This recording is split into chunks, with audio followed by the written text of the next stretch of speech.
kang katulad. Wala kang katulad, wala kang katulad. Wala kang katulad, wala kang katulad. Wala kang katulad, wala kang katulad.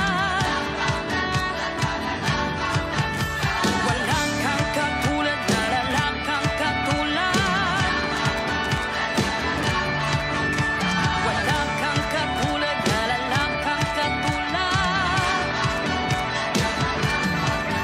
Ano mang maging panahon, ano mang pagkakataon, ano mang maging sitwasyon, ika'y pupurihin.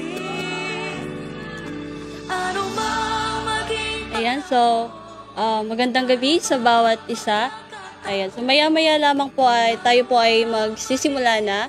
Pero reminders lang po sa ating mga viewers na paki-mention po at yung mga friends natin, mga classmate, and especially yung mga family natin. Ano po? Ayan, i-mention po natin. Tapos wag nating kakalimutan na itag sila. And paki-share na din po nito para maabot din po yung mga malalayo. Ayan. So maya-maya lang po ay mag-start na tayo.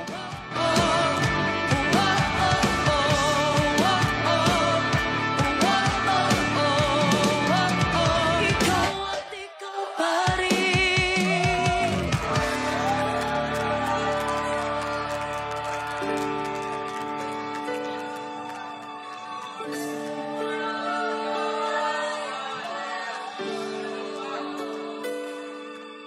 Ano mang maging panahon, ano mang pagkakataon, ano mang maging sitwasyon, ika'y pupurihin. Ano mang maging panahon, ano mang pagkakataon, ano mang maging sitwasyon, ika'y pupurihin. Ika'y pupurihin. Ika'y pupurihin. Ikaw at ikaw pa rin.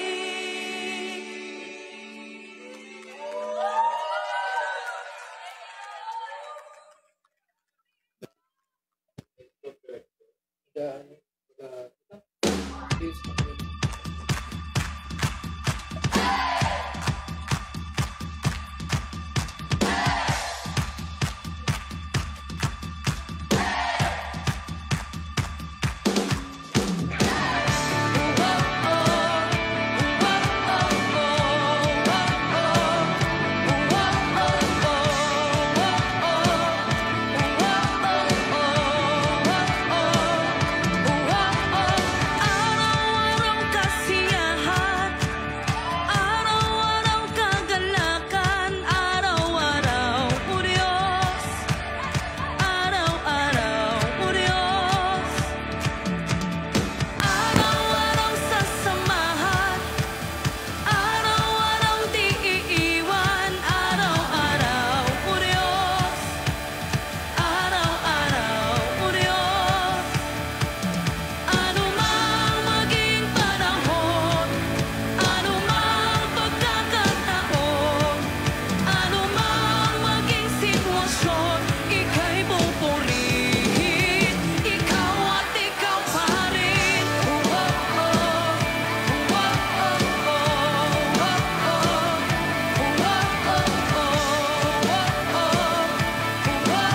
Ayan, so again, mapagpalang gabi po sa bawat isa sa atin. Tayo po ay magsisimula na po sa ating gawain sa gabing ito. And again, reminders lang din po na ito po ay share natin. At mag-mention po tayo ng mga kilala natin, mga friends natin. And wag pong kakalimutan na itag po ito. Ano po? Ayan.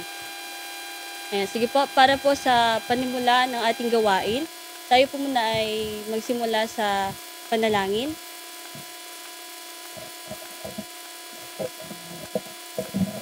Purihin po ang Panginoon sa kanyang kabutihan sa bawat isa sa atin. Tayo po ay mananalangin sa oras na to. Dakilang Diyos na makapangyarihan sa lahat, Ikaw po ang may gawa ng langit at lupa. Salamat, Panginoon, sa gabing ito, Panginoon, dahil kami, Panginoon, narito upang ang iyong mga salita, Panginoon, ay ibahagi. Salamat po, Panginoong Diyos, na binigay mo sa amin na magandang panahon, oras ngayong gabi, Panginoon. Maraming salamat dahil ikaw ang nangunguna sa aming mga buhay, Panginoong Diyos, at ikaw ang kumikilos sa bawat isa sa amin, Panginoong Diyos. Ito, Panginoon, na ginagawa namin ito, Panginoon, sa gabing ito, hindi po ito namin kalooban, Panginoon, kundi ito po ay kalooban mo ito sa amin. Upang ito, Panginoon, ang iyong mga salita, Panginoon, ay malagana, Panginoon. Maraming salamat, Panginoon. Lumalapit kami sa iyo sa gabing ito na may pagpapakumbaba, Panginoon, ang aming mga sarili, kung saan kami sa iyo nagkulang, nagkasala sa aming mga puso't isipan. Panginoon, patuloy naming pinapalinis sa iyo ang aming mga puso upang kami, Panginoon, ay karapat-dapat na lumapit at tumawag sa iyong banal na trono, Panginoon. Maraming salamat, Panginoon. Pagpalain mo ang bawat isa sa amin. Maging ang mga nakikinig, Panginoon, pagpalain mo din sila, Panginoon. Ano man ang kanilang mga ginagawa sa oras na to, Panginoon, pagpalain mo sila at kumilos ka, Panginoon, sa kanilang mga puso, Ama. Maraming salamat, Panginoon, sa iyong kabutihan at kahabagan mo sa buhay namin. Sa iyo lamang, Panginoon, ang lahat ng papuri at pagsamba sa iyong tanging pangalan lamang. In Jesus' name we pray. Amen. Ayan, so purihin po ang Panginoon sa mga oras na ito.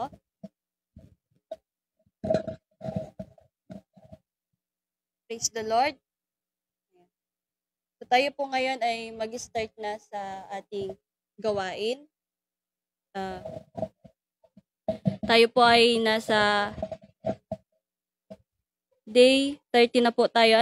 Ayan. So salamat sa Lord dahil tuloy-tuloy po ang ating gawain na ito.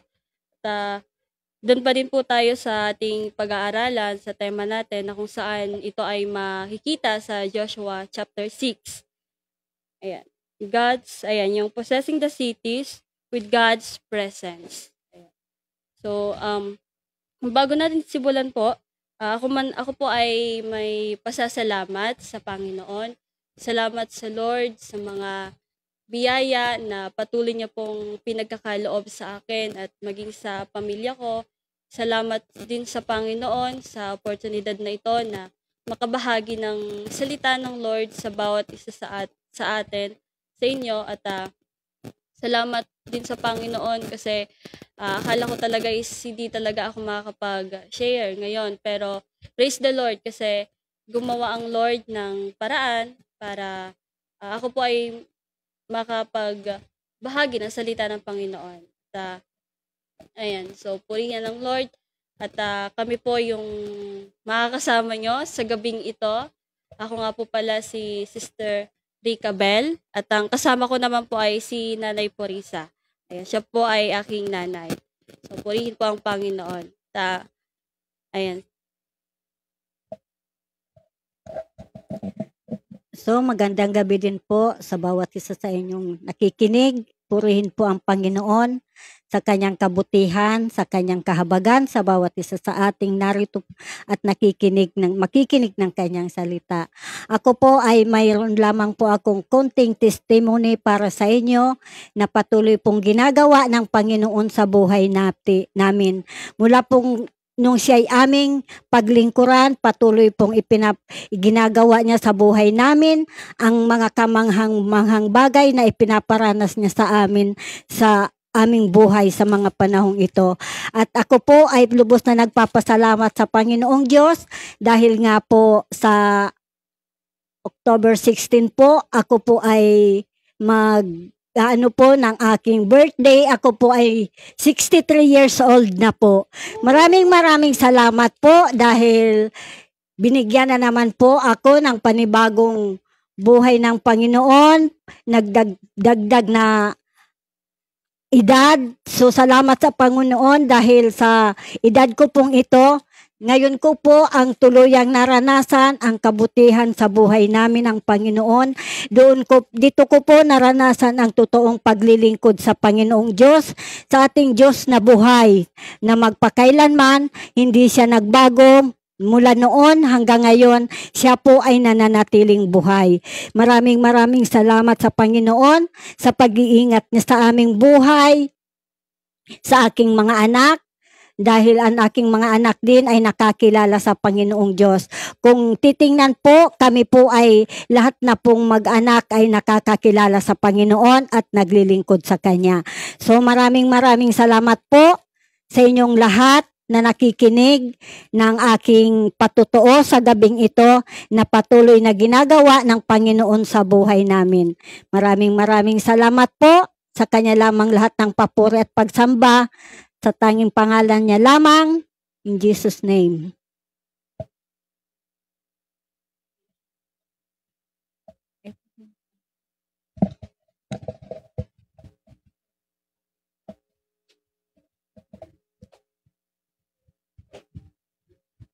Ito yung isang, ayan.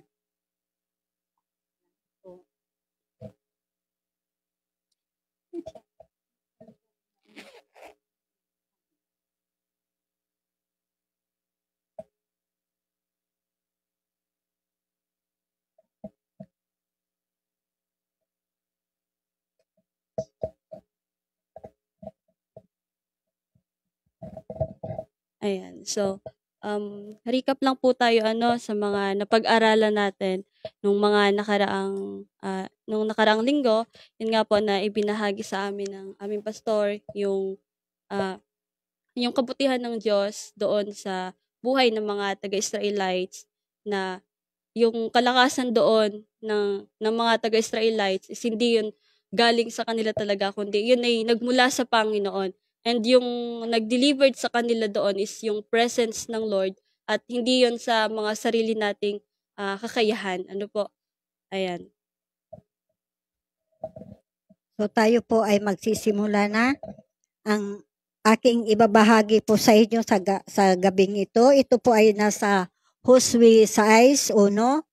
Isinara ang mga pintuan ng Jericho upang huwag makapasok ang mga Israelita. Ipinagbawal na lumabas o pumasok ang sinuman. So dito po, kung titingnan natin, ang Jericho ay napakalawak na lupain. Kaya ito isinara upang hindi makapasok ang mga Israelita at ipinagbawal ang pumasok at lumabas ang sinuman. At sinabi po dito ng Panginoon, dito pa sa 2, sinabi ni Yahweh kay Josue, pakinggan mo ito, ibinigay ko na sa iyong mga kamay ang Jericho upang sakupin ito at gapiin ang kanyang hari at magigiting na kawal. Sinabi ng Panginoon kay Josue, pakinggan mo ito, ibinigay ko na sa iyong mga kamay ang Jericho upang ito'y sakupin at gapiin ang kanyang hari at magigiting na kawal. Ibig sabihin, yung pangako ng Panginoon kay Josue, nakalatag na or nakahanda na upang ang Jericho at sa kanyang mga kamay ito nakasalalay. Sa panahon natin ngayon, ibinigay na ng Panginoon ang kanyang salita upang ito'y sundin at gawin ang nararapat, at sa ating mga kamay din ito nakasalalay. At dito po sa Josue 1:8, huwag mong kaliligtang basahin ang aklat ng kautusan. Pagbulay-bulayan mo iyon araw at gabi upang matupad mo ang lahat ng nakasaad doon. Sa ganon, magiging masagana at matagumpay ang iyong pamumuhay. So dito po sa Josue 1:2, dito po ay yung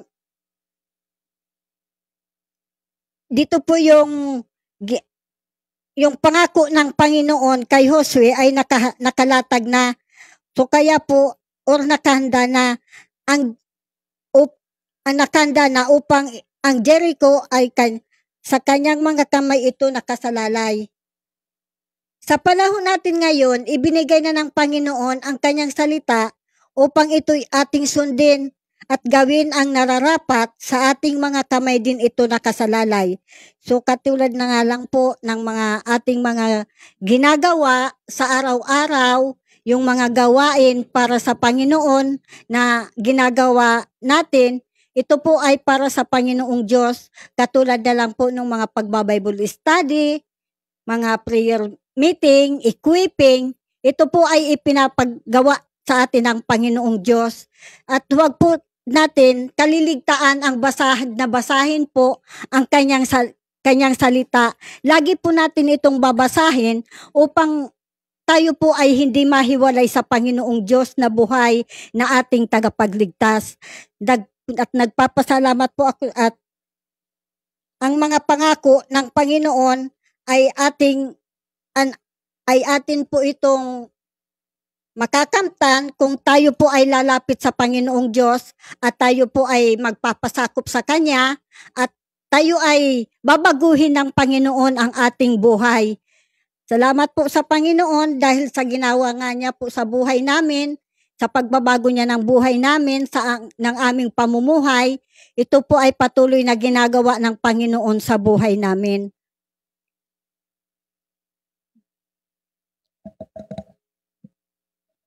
Ayan. So, maraming salamat po, Nanay Purisa. So, purihin mo ang Lord sa buhay ng ating kapatid. Ayan. So, ngayon naman po, alam naman natin na yung istorya ni Joshua, ano po, the book of Joshua tells us about the journey of the Israelites para makonquer yung land of Canaan. So, under the leadership of Joshua, nung pagkamatay ni Moises, siya yung pumalit para i-lead yung mga Israelites. So, itong chapter 6 na ito, chapter 6 of the book is the story of how they conquered Jericho through obedience to God. Ayan. So, dito po mapapansin po natin dito sa chapter 6 na ito, may mga bagay tayong kailangan unawain at maunawaan at intindihin. Yung unang-una po is yung God's promise or yung pangako ng Panginoon. Ang sabi po dito sa chapter 6 verse 2 ng Joshua, sabi dito, sinabi ni Yahweh kay Josue, pakinggan mo ito. Ibinigay ko na sa iyong mga kamay ang Jericho upang sakupin ito at gapiin ang kanyang hari at magigiting na kawal.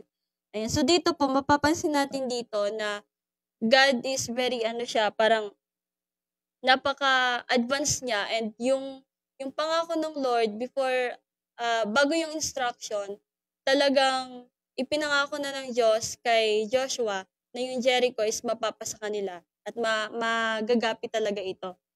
So napakabuti ng Lord dito kasi siya yung Diyos na tapat siya sa kanyang mga pangako. Sabi nga sa Hebreo 6:18, sabi po dito, at ang dalawang bagay na ito, ang pangako niya at panunumpa, ay hindi mababago dahil hindi magagawang magsinungaling ng Diyos. Kaya tayong mga nagpakalinga sa Kanya ay may matibay na pag-asang pinaghahawakan na gagawin niya ang ipinangako niya sa atin. Ayan. At yung pangalawa naman is ito na yung susunod dito sa God's promise is yung God's instruction. Ito na yung instruction ng Lord. Sabi dito, this is the way of the Lord. He is very detailed and specific doon sa mga instructions na binibigay niya kay Joshua. Kasi sabi nga, kung mababasa natin sa Isaiah chapter 55 verse 8 to 9, yung kaparaanan ng Lord and yung pag-iisip niya is hindi ito kaparaanan ng tao, kundi yung kaparaanan ng Lord ay mas mataas pa at mas higit pa sa sabi nga doon sa ilalim ng lupa, 'di ba? And mapapansin natin dito, yung instruction talaga ng Lord is very clear and wala tayong kailangang irason or hindi tayo pwedeng magrason sa sarili natin na like, ano ba yung gagawin? Paano ba to? Pero yung instruction dito ng Lord kay Joshua is very specific and detailed. And yung pangatlo naman, ang nais ng Lord dito maintindihan natin is yung faith natin sa Panginoon. Sabi nga sa Hebreo 11:1, ayan, lagi na natin itong naririnig at nababasa. Ang sabi po doon, ang pananampalataya ay ang katiyakan na matatanggap natin ang mga bagay na inaasahan natin. At ito ay ang pagiging sigurado sa mga bagay na hindi natin nakikita. So bagamat yung panahon na yon nila Joshua, kasi hindi naman natin masasabi na pagkasabi ng Lord na ito yung instruction, ay talagang mabilisan silang nag-oo. Kumbaga parang siguro may mga ano din, like nagda-doubt din, lalo na yung mga Israelites, 'di ba? Kasi yung instruction doon talaga ng Lord, talagang tuturuan tayo.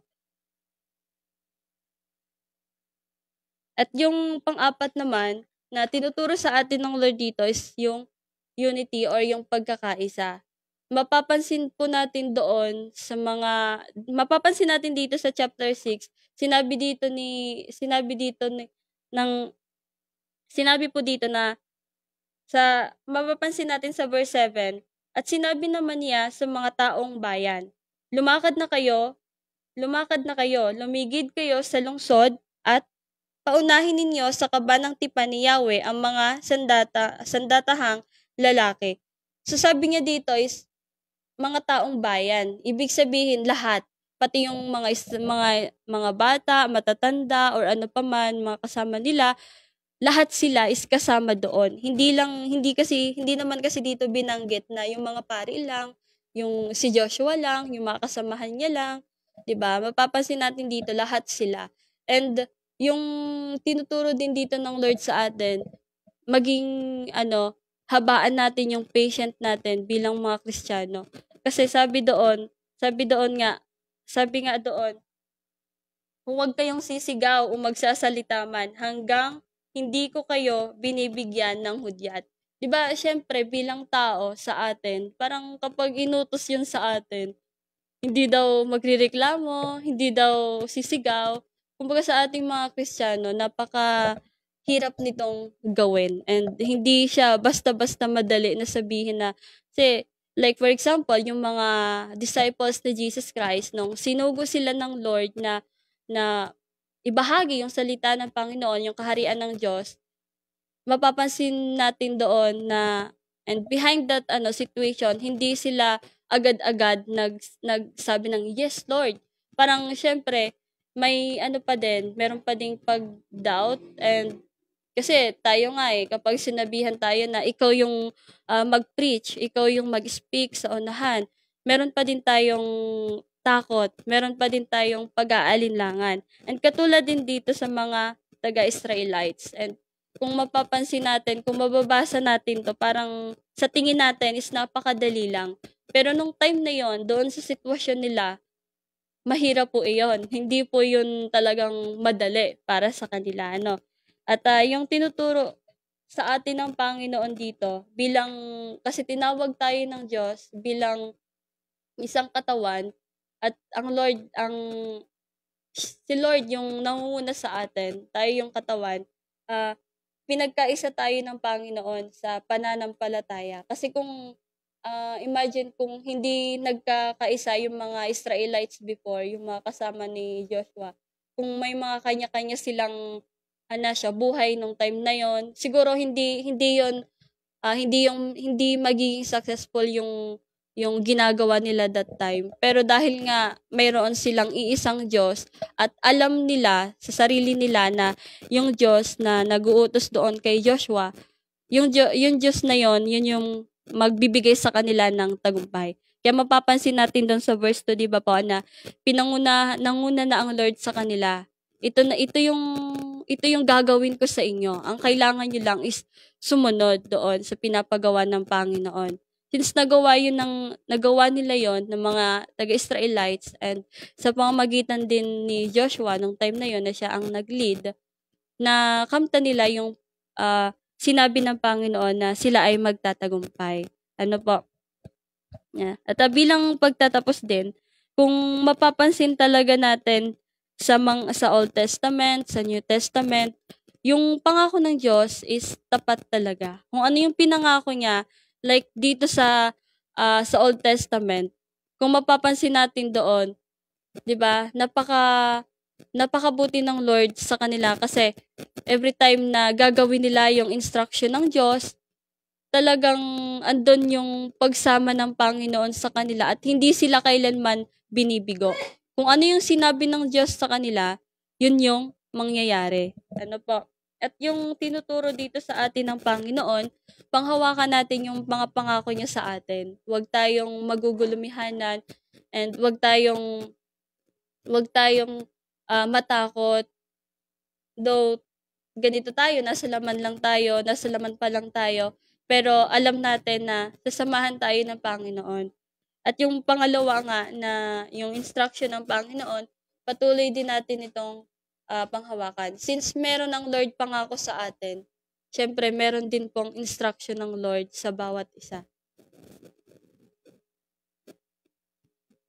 And yung pananampalataya natin sa Panginoon. Ito po ay napaka-importante sa atin sa pananampalataya at yung pagtitiwala natin sa Panginoon. Katulad ng ginawa ng mga taga-Israelites and katulad ng ginawa ni Joshua na nagtiwala siya at nanampalataya siya sa Panginoon. And yung pang-apat nga po na yung unity or yung pagkakaisa, ito ay ginagampanan talaga ng mga Kristiyano sa loob ng simbahan na kailangan nating magkaisa sa pananampalataya, magkaisa tayo sa ah, paniniwalang meron tayo ngayon. No po? Para yung yung pangako ng Panginoon sa bawat isa ay makamtan po natin ito and magtulungan po tayo sa ating pananampalataya na kilalanin pa talaga natin ang Lord sa buhay natin and magkaroon tayo ng talagang yung relationship sa Lord na um, na hindi tayo maligaw or kung ano pa man. Mag-focus lang tayo doon sa instruction ng Lord sa atin and mag-obey tayo sa sinasabi ng Lord sa bawat isa sa atin po. Kasi napakahalaga bilang isang mga mananampalataya. Kasi itong kwento ni Joshua, hindi lang po ito masasabi na istorya lang or haka-haka lang ng tao. Ito po talaga ay totoong nangyari at mas dinidiin talaga dito ng pansin yung kaparaanan ng Diyos sa bawat isa sa atin at yung mga kung paano yung mga Israelites kasama ni Joshua, kung paano nila ma-fulfilled yung command ng Lord sa kanila. At yun yung kailangan din natin bilang isang mga mananampalataya. Kaya nga doon nga sa tema natin, kaya nga may God's presence doon. Kasi kailangan natin yung presence ng Panginoon na siyang magdi-delivered sa bawat isa sa atin. And katulad doon sa mga Israelites, hindi po iyon kakayanan nila, kundi yun ay strength ng Lord. Ako po is naniniwala ako na yung kalakasang spiritual natin and yung kalakasang physical natin, ito ay nagmumula sa Panginoon. Ito yung binibigay sa atin ng Lord. Kaya mapapansin din natin diyan kung gaano makapangyarihan ng Panginoon doon sa binabasa natin. Kung sino siya at kung ano ang Diyos doon na nababasa natin sa kwento ni Diyos. And again, ito ay totoong nangyari and marahil yung wall of Jericho nga is hindi lang yun yung pader na nakikita natin sa ngayon. Yung katulad, like for example, sa church natin, yung pader dyan, hindi lang yan yung pader na basta lang. Talagang napakalawak, napakataas, yung wall of Jericho talaga. And mapapansin natin doon is yung kalakasan ng Diyos na binibigay sa mga Israelites at kay Joshua. Talagang nagsusustain ang Lord ng strength sa kanila para mapagtagumpayan iyon. So yun naman talaga yung pangako ng Diyos sa kanila pagtatagumpayan sila ng Panginoon. Kailangan lang natin sumunod sa mga pinapagawa ng Panginoon sa bawat isa sa atin. Ayan.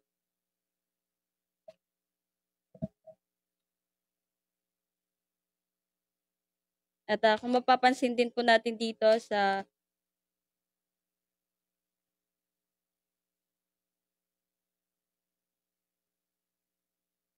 ayan, sabi po dito sa ano,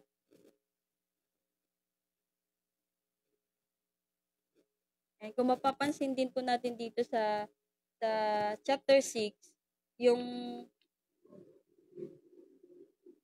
yung pagtutulungan talaga nila is hindi sila ano, hindi talaga sila na parang hindi talaga sila nagrereklamo, like talagang ginawa nila kung ano yung ginawa ng kung ano yung instruction ng Lord sa kanila. And katulad din sa atin ngayon, kung ano yung nais ng Panginoon ipagawa sa atin, wag tayong magrereklamo. Wag tayong wag nating i-deny ang Panginoon sa buhay natin. Ano po, katulad ng mga disciples na inutusan sila ng Panginoon, hindi nila dininay ang Panginoon sa kanilang buhay. Kasi naranasan nila yung kapangyarihan ng Diyos. Nakita nila kung paano kumilos ang Panginoon. And katulad din dito, Joshua, sa buhay nila, sa mga Israelites, ano po, talagang ah, hindi sila pinabayaan ng Panginoon. Lagi silang sinasamahan, pinoprotektahan sila ng Lord. Kasi kung iisipin natin, 'di ba, bilang tao, bakit hindi mo na lang Lord talunin yung ano, yung wall of Jericho na yon? Bakit kailangan pa ng instructions? Bakit kailangan pa ng mga ganyan, yung mga sunod-sunod na instructions sa amin? Bakit kailangan pa niyan? Pero ito nga yung tinuturo sa atin ng Panginoon, no? Unang-una yung patient talaga na atin kasi talagang dito tayo minsan nahuhulog. Talagang dito tayo minsan inaatake ng kaaway sa ano, sa patience natin, talagang kailangan nating habaan. Ano po? So dahil itong kwento na ito is may mga tinuturo ito sa atin. Patuloy lang po tayong magbasa ng salita ng Diyos. Katulad nga po ng sinabi ng Joshua 1:8, no? Palagi natin itong pagbulay-bulayan araw at gabi. Wag natin kakalimutan na basahin yung salita ng Panginoon kasi sa ngayon, ito yung nagbibigay sa atin talaga ng kalakasan, lalo't higit sa spiritual nating pamumuhay. Para, ah, para pagdating ng panahon, makamtan natin yung pangako ng Diyos sa atin. And naniniwala po ako na yung pangako ng Lord sa atin is nandiyan na, nakaplano na yan, nakalatag na lahat ng plano ng Panginoon sa bawat buhay ng bawat isa sa atin. At ang kailangan lang natin gawin talaga, sumunod sa kanyang kalooban, sumunod sa kanyang utos, kung ano man yung nais ng Panginoon. Bagamat masasabi talaga natin na hindi madali sumunod sa Lord. Hindi naman talaga madaling sumunod sa Lord, 'di ba? Pero kailangan talaga nating panghawakan yung mga pangako ng Panginoon. Kasi ito yung nagbibigay sa ating kalakasan kung bakit tayo nakakasunod doon sa kalooban ng Diyos sa buhay ng bawat isa sa atin. No po? Kasi imagine kung wala ang Lord sa buhay ng mga taga-Israelites and ni Joshua, kung wala ang Lord sa kanilang buhay, hindi nila magagawa yon, mga bagay na yon. Pero dahil nga nandun ang Lord sa kanila, iniingatan sila ng Panginoon. And isa pa is kailangan talaga nating mag-submit sa Panginoon. Lalo tigit yung buhay natin is hindi natin ito hawak. Kung mapapansin din natin sa chapter 6 na ito, yung mga Israelites talaga, um, andun yung pagsunod nila kay Joshua. Andun yung pag-submit nila kay Joshua na talagang hindi sila umatras, hindi nga natin alam baka sa kinaramihang mga tao doon sa Israelites, mga taga-Israelites, baka yung iba umalis na. Baka yung iba hindi na kasi sa sobrang hirap, no, sumunod sa Panginoon. And katulad din sa ating mga Kristiyano, napakahirap po talagang sumunod sa Lord and hindi ito madali na sumunod sa Panginoon. Ang kailangan lang natin is panghawakan natin yung mga pangako ng Diyos, yung kabutihan ng Diyos sa bawat isa sa atin para makasunod tayo doon sa kalooban ng Panginoon sa bawat isa sa atin. Ayun. Ayun, so, yun lamang po sa gabing ito. Yun lamang po yung aming maibabahagi sa bawat isa. Maraming salamat po sa mga nakasubaybay, nakapanood.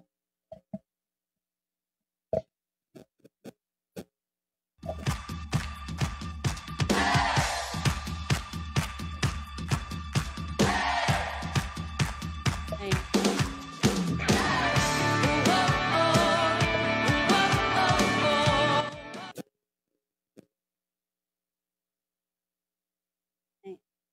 So ngayon po, tayo po ay manalangin para sa pagtatapos.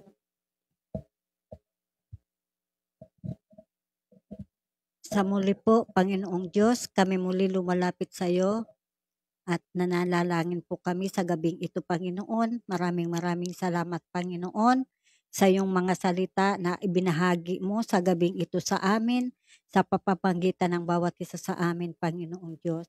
Maraming salamat, Panginoon, sa iyong mga salita. Dalangin namin sa iyo, Panginoon, na ikaw ang patuloy na kumilos sa bawat isa sa amin, sa puso ng mga nakikinig sa gabing ito, Panginoon. Kumilos ka, Panginoon, bagabagin mo, Panginoon, ang kanilang mga puso sa gabing ito, Panginoon, upang ikaw ay hanapin nila, Panginoon, sa kanilang mga puso, upang sila, Panginoon, ay makakilala din sa iyo at sila, Panginoon, ay maglingkod din katulad namin. Maraming salamat, Panginoon, sa mga salita mo, Panginoon, sa gabing ito, na sana, Panginoon, dalangin namin na pagpalain mo silang lahat na nakarinig ng iyong mga salita, Ama. Maraming salamat. Sa iyo lamang ang lahat ng papuri at pagsamba, sa iyong tanging pangalan lamang. In Jesus' name we pray. Amen. Ayan, muli magandang gabi sa bawat isa. Ayan, dahil maraming salamat po sa mga nanood at patuloy na nanonood po. Talagang napaka yung sinusubaybayan talaga yung salita ng Panginoon bawat gabi. Po, ayan, mapagpalang gabi po sa bawat isa. Again, sa mga taga-Antipolo, FOM Antipolo, good evening po sa lahat. At sa FOM Badian. And syempre hindi rin mawawala yung FOM Tapel. And FOM Huduran. Ayan. So hindi po mawawala Ayan. So ngayon po, ayan, shout out. Shout out po pala kay Brother Tony Paulo. Ayan, palagi nakakapangkin po sa gawain sa gabi ito. At kay Sister Jess Alilano. Siyempre, si Ate Jess. Ayan, kay Ate Mira Javier. And kay Sister Maria Izumi. Ayan, mapagpalang gabi po. Kay Ate Hazel Ann. Kay Ate Lai, good evening. And kay Brother David Ching. Ayan. And siyempre kay Sister Hasmin Villegas, nandito sa church. Ayan, kay Brother Jerry Pasqua. And kay Sister Jubilee, kay Sister Arlene, and kay Ate Betchay. Ayan. Hello, Ate Betchay. Kumusta na po dyan? Ayan. Miss ka na po namin. And kay Sister Rowena Reyes. Kay Nanay Jocelyn. Ayan. Kay Brother Yisrael Dalumpines. And kay Brother Junjun Paloyo. Ayan. Hello, sir. And kay Sister Bing. And kay Brother Roger. At kay Sister Althea Malakas from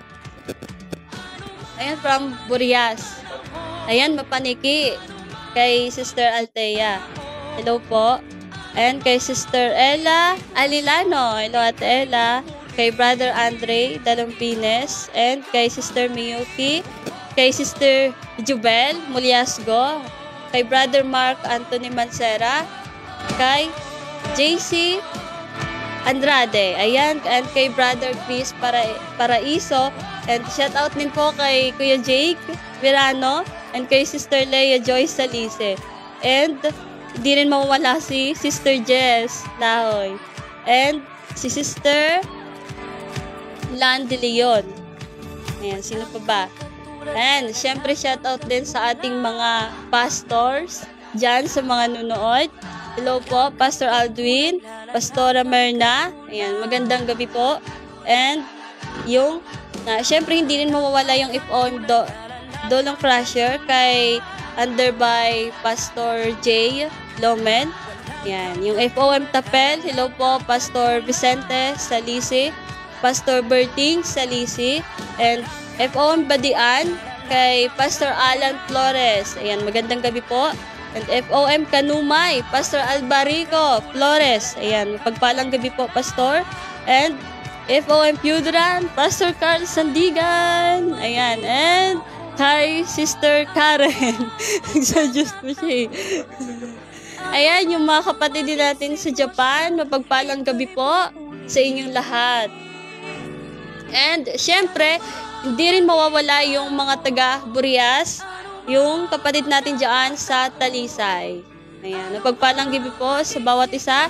And, yung Kanumay po pala. Ayan, good evening po sa inyo sa pagsubaybay. Maraming salamat. Ayan. San Isidro! Hindi rin mawala yung San Isidro. Meron ba? Ayan. FOM na winon daw po. Shout out po sa inyo dyan.